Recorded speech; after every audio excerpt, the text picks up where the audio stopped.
परमात्मा जो चाहे सो कर ही। पुण्यात्माओं, अभी तक हम खासकर इस कलयुग के इस थोड़े से दौर में भगवान के अध्यात्म मार्ग से कोसों दूर हो चुके हैं। यदि कोई भगवान की लीला सुनाता है, हमें अटपटी सी लगती है, हम उसको स्वीकार करने को तैयार नहीं होते। हमारे स्वीकार ना करने से भगवान की महिमा या वो लीलाएं झूठी नहीं हो सकती। जैसे जब हम छोटे छोटे थे उस समय क्या देखा करते थे, ऐसे तगड़े तगड़े बूढ़े बुजुर्ग, और उनके विषय में बताया करते थे ये 5 मन 40 किलो का 1 मन होता है, यानी 200 किलोग्राम वजन को सिर पे रखकर, और लकड़ी की सीढ़ियां, खड़ी सीढ़ियां होती थी, खड़ी लकड़ की, एक तो पौड़ी होती है ऐसे, जो वो खड़ी पौड़ी होती थी, और छत पर मिट्टी डालते होते थे, कच्ची मिट्टी छत देते थे नए मकान में।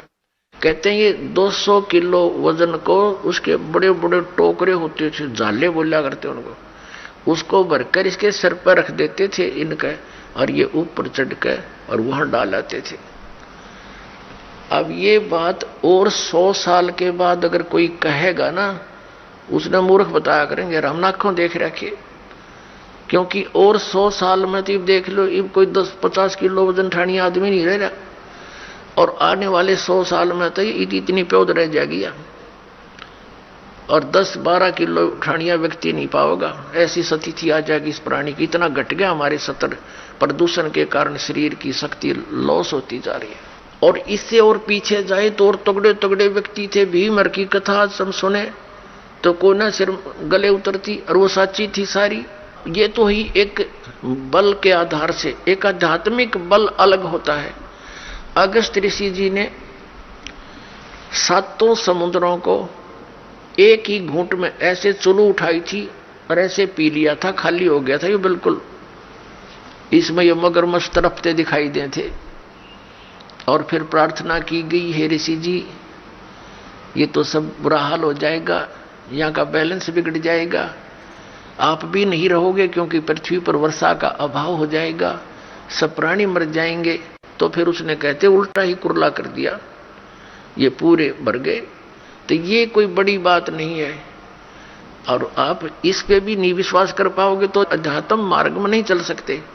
इन कलियुगी ऋषि, नकली गुरुओं ने, महर्षियों ने जो हमें भगवान की इन कथाओं से दूर कर दिया कि ये झूठी है, ऐसा नहीं हो सकता, द्रौपदी की साड़ी नहीं बढ़ सकती, ये इस तरह की बकवाद गढ़ दी, जबकि ये सारी सच्चाई है। परमात्मा जो चाहे वैसा कर दे, उसके एक वचन में सारे ब्रह्मांड उत्पन्न हो गए, तो वो क्या नहीं कर सकता। तो अध्यात्म मार्ग में पुण्यात्माओं अविश्वास नहीं चलता, और पहले हमारे पूर्वजों को अविश्वास नहीं था, और उस अविश्वास का और ब्लाइंड फेथ था उनका भगवान में और उन गुरुओं में, तो उन्होंने दुरुपयोग किया नकली ऋषि, महर्षि, गुरुओं ने, ये वर्तमान के कलयुग क्या ने, कि उनके ब्लाइंड फेथ को, कि जो गुरुजी बोल रहे हैं वो सारी सच्ची होती है, हमने ब्लाइंड फेथ किया, और जो मार्ग उन्होंने बता दिया हमने ये सोचकर ग्रहण किया कि ये हमारे सदग्रंथों से ही पढ़कर सुनकर वहीं से इन्होंने ज्ञान दिया। तो इन्होंने सब मिसगाइड कर दिया, वो सब दंत कथा सुना दी, और भक्ति विधि शास्त्र अनुकूल ना रहने से हमें प्रभु परमात्मा से मिलने वाली सहायता बंद होगी। तो अब हम ये सोचते हैं कि ऐसा कभी हो ही नहीं रहा, हम सब कुछ कर रहे हैं। अब आप इस मार्ग पर लगोगे, जो दास आपको मंत्र देगा, आप सत भक्ति करोगे सच्ची नियत, फिर देखना आपके क्या होगा, फिर आपको विश्वास होने लग जाएगा कि परमात्मा सब कुछ कर सकता है। आपको देखो, जैसी आपकी श्रद्धा और भक्ति बढ़ती चली जाएगी, उतना ही मालिक आपके निकट आओगा, और परमात्मा की पावर से तो कुछ भी हो सकता है। अब जैसे एक जैक होता है, जैक इतना को सब सारा लोहे का जुगाड़ सा, जिसने उसके फंक्शन का ना पता हो, और कोई ये कहे कि ये जैक 250-300 क्विंटल यानी 3-4 टन के ट्रक को इंक्लूडिंग उसके वजन, उसके वेट के, और वो इतना ऊंचा ठा दे 1 फुट, तो कैसे दच्चा, किसी व्यक्ति का दच्चा या जिसने उसका फंक्शन का ना पता हो, और उसने लगा के देखो 2-4 पे घुमा दे, इतना ऊंचा ठा दे सारे के सारे ने, चाहे बजरी का भरा हो सारा वो ट्रक, और ऊपर ठा दे वो। तो ऐसे परमात्मा की वो वर्ड पावर है, यानी उसकी शब्द शक्ति है। वो सारे ब्रह्मांडों को उठा के छोड़ दिया और उस शब्द शक्ति से चल रहे हैं, घूम रहे हैं, अपनी अपनी क्रिया कर रहे हैं। वो जैक है परमात्मा का, ये समझो।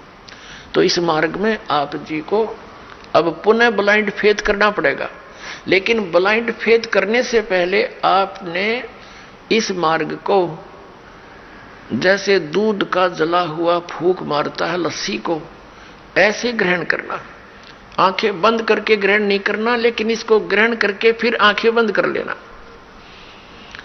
कहने का भाव यह है कि फिर अग्रम अग्रम ना करना, यू नाम लेने पीछे।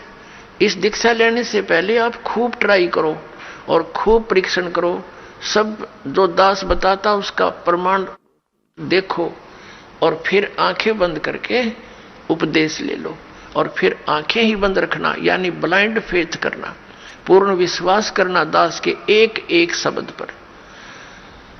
फिर आपकी भक्ति चलेगी। अब तो आप आते हो दूध के जले हुए, और फिर यहां फूंक मारते हो लस्सी को भी, कोई बात नहीं, कुछ दिन के अंदर आपको अपने आप डिफरेंशिएट का पता लग जाएगा। और खूब ट्राई करो पहले, फिर बाद में अगन बगन करोगे तो भगवान का लाभ मिलना बंद हो जाएगा। दीक्षा लेने के बाद यदि आप दास के वचनों में अविश्वास करते हो, आपका नाम नहीं रहेगा। कह कबीर सुनो भी साधो, मैं तो हूं विश्वास में। अब उस परम पिता परमेश्वर परम पूज्य कबीर जी, जो एक जुलाहा जाति में, एक झोपड़ी में रहने वाला, एक धोती लंगोटी में रहने वाला, और उसको भगवान मानना बालकों का खेल है, लेकिन वो परमात्मा है और थे और रहेंगे, क्योंकि हम समझ नहीं सके। अब उसको कोई परमात्मा मान सकता है? जब दास ने प्रारंभ में कहना शुरू किया तो लोग मजाक किया करते थे कि देख यो भी दानक हो गया। अरे भले हुए कृति, हम तो लेट हो गए दानक होने में, हमने तो पहले होना चाहिए था जब पता लग जाता था। कहने का भाव ये था कि दानक का अर्थ है कबीर पंथी। उस कबीर पंथ परमात्मा परमेश्वर के द्वारा दिए हुए वे ऑफ वर्शिप पे, उस रास्ते पर चलने वाले तो हमने पहले बन जाना चाहिए था। हमारे दादे परदादों ने बन जाना चाहिए था। वह भूत बने फिरे नकली संतों और पंथों, इन गुरुओं के शास्त्र विरुद्ध ज्ञान को सुन सुनकर अरीब उनके श्राद्ध निकलवावे, वह भूत बने फिरे आप खावें, क्योंकि तुम्हारे पिताजी स्वर्ग में दुखी हो रहे हैं। अरे स्वर्ग की तो हो गया जहां दुखी हो रहे हैं, नो का नरक में डलवा दिए उल्टी साधना करवा के, और फिर आप पेट भरें और श्राद्ध के तुम्हारे पिताजी खावें। वाह भाई वाह।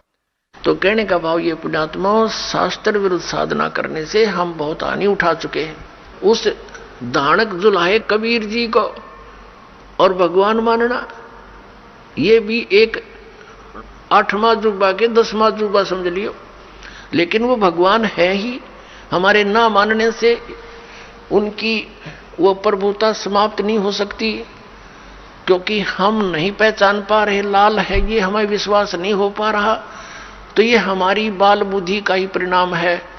लाल तो इतनी ही कीमत रखता है, वो लाल है, वो पूर्ण परमात्मा है, और वहां लीला करने के लिए सह शरीर आए थे, सह शरीर चले गए थे, और पूरा ज्ञान उन्होंने हमें बताया आकर के, जो दास आपको बता रहा। तो प्रसंग चल रहा है, हम उसी पर आते हैं। तो इसी प्रकार जब आप जी दीक्षा ले लेते हो, उसके बाद फिर दास जो वचन बोलता है और आपके मन में अविश्वास उत्पन्न होता है, तो आप कमजोरी में आ चुके हो, क्योंकि आप कितने दिनों से भक्ति कर रहे होगे, जब से जन्म हुआ। पवित्र हिंदू धर्म में तो शायद कोई ही व्यक्ति ऐसा होगा नास्तिक जो भगवान नहीं कहता हो या उसको नहीं मानता हो। वैसे तो मुसलमान धर्म में भी भगवान अल्लाह वो सभी मानते हैं, ईसाई धर्म में भी मानते हैं, हिंदू धर्म में भी मानते हैं। और आप कितने दिन से ज्ञान सुनते आ रहे हो, और दास जो भी ज्ञान आपको सुना रहा है, उनके एक पॉइंट को क्लियर करने के लिए तीन तीन चार चार प्रमाण देता है। और पहले आपने जो अज्ञान सुन रखा था उसका कोई सिर पैर नहीं और आपको स्वीकार्य था। अब ये क्यों अग्रम अग्रम इतनी हो रही है आपके माइंड में? काल को ये चिंता बनी रहती है, कहीं ये इस मार्ग पर दृढ़ ना हो जा और इसका बेड़ा पार ना हो जा, तेरे हाथों से ना निकल जा। तो पुण्यात्माओं, उपदेश लेने से पहले दास ने बहुत सुविधा उपलब्ध कर रखी है। जिन दिनों में सत्संग होता सत्संग सुन करो। फिर परमात्मा ने दया बख्श रखी है एक पवित्र टीवी चैनल पर, उसने साधना के ऊपर शाम को 8 बजे सत्संग आता है, वहां सुनते रहो। कहने का भाव ये है कि आप जी पहले कति कंसेप्ट क्लियर करो, जब आओ यहां पर